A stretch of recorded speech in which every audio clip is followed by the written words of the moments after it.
So as you can see along the herb bed here, I have this really beautiful thyme. It's just really taken off, and it makes a super nice border, kind of growing out into the path, but it also kind of behaves itself. I do have to cut it back every once in a while.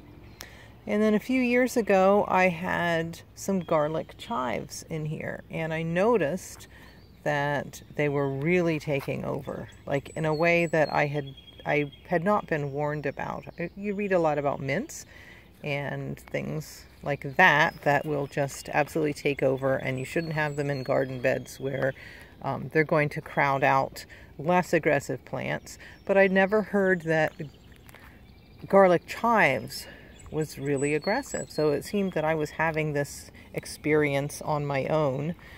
So I ripped it all out, and it took a while, and it had really taken over. It had actually taken over here, and it was crowding out Monarda, which is a mint and generally accepted to be kind of aggressive in the garden.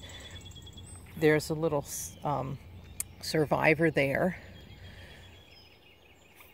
from when the Monarda covered this whole area. So I ripped out all the garlic chives that I could find, and I put in some coreopsis and oregano and this Veronica.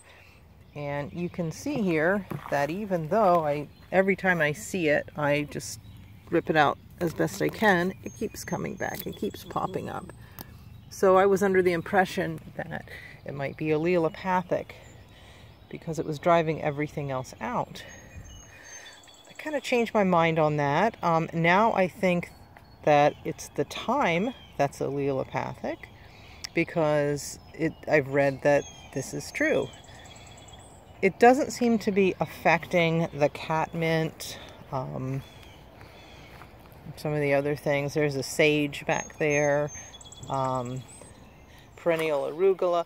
So it's not affecting everything, if that is indeed what's going on here. But my new theory is that one of the other things that was resistant to the allelopathic effects of the thyme was the garlic chives, which seems like a better explanation. Why was it able to thrive and take over and these other plants were kind of dying out? It's because it had the resistance. So it was exploiting the area left as the other plants declined. So just a little explanation of how things are not always as they seem in the garden.